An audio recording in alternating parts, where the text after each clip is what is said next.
আসসালামু আলাইকুম, সবাই কেমন আছেন? আশা করি সবাই ভালো আছেন। আলহামদুলিল্লাহ, আপনাদের দোয়ায় আমিও ভালো আছি।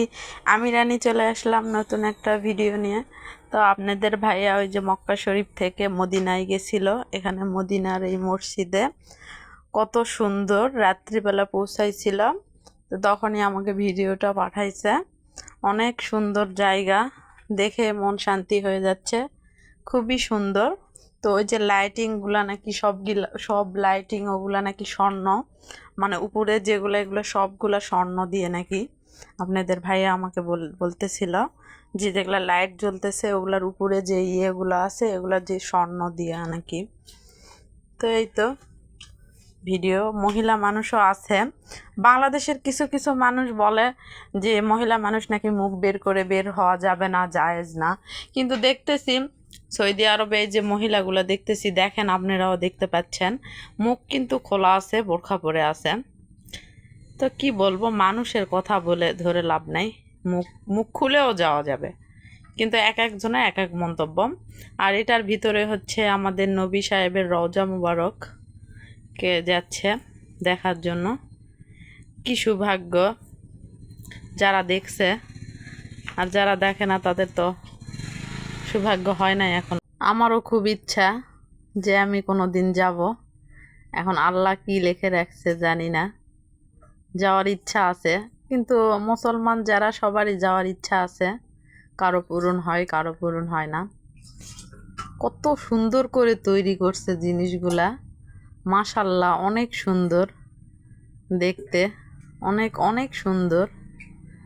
আপনাদের ভাইয়া যখন গেছে রাত্রেবেলা আমাকে ঘুমাতে দেয় নাই, একটু পরপর ফোন দিচ্ছিল, দিয়ে ভিডিও কলে দেখাচ্ছিল, আমিও দেখতেছিলাম, ভালো লাগতেছিল। মানে মোবাইলে দেখছি, টিভিতে দেখছি, কিন্তু স্বামীর কাছ থেকে সরাসরি ভিডিও কলে দেখতেছি। এটাই তো অন্যরকম একটা আনন্দ যে আমার স্বামী আমাকে দেখাচ্ছিল। আর আপনাদের ভাইয়া বলতেছিল যে আমি যদি কোনো দিন তোমাকে নিয়ে আসতে পারি, সেদিন তোমার সঙ্গে আবার আসব, আল্লাহ নসিবে যদি লিখে রাখে। আর আমার যদি কোনো দিন টাকা পয়সা হয় অবশ্যই তোমাকে নিয়ে আসব এখানে, তোমাকে নিয়ে উমরা করব। তো বলছে তো আল্লাহ যদি হেদায়েত দান করে তাহলে অবশ্যই যাওয়া হবে, নসিবে যদি থাকে তাহলে। আর না থাকলে তো কিছু করার নাই, আল্লাহ চাইলেই সব কিছুই হয়, না চাইলে তো নাই। কারণ কার ভাগ্যে কি আছে কেউ বলতে পারবে না, কার কখন কি হবে কেউ বলতে পারবে না। মাঝে মধ্যে না আমার খুব খারাপ লাগে। আপনাদের ভাইয়া মার্চ মাসের 7 তারিখ আসলে 2 বছর হবে চলে গেছে। কতদিন দেখি না সরাসরি, কত কি মিস করি।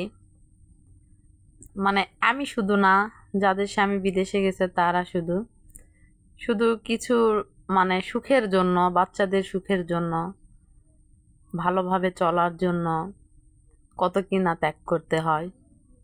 বিশেষ করে বাচ্চাদের জন্য এত মানে ত্যাগ স্বীকার করা, বাচ্চাদের ভালো করে মানুষ করব সেজন্য আর কি। আর আপনাদের ভাইয়ারও খুব আশা ছিল সে বাহিরে যাবে, তো ওর আশা পূরণ করছে। ও যেটা যেটা আশা করছিল সেটাই আলহামদুলিল্লাহ পূরণ হয়ে গেছে। সবাই ভালো থাকবেন, সুস্থ থাকবেন, আমার চ্যানেলটা অবশ্যই সাবস্ক্রাইব করে দেবেন। আল্লাহ হাফেজ।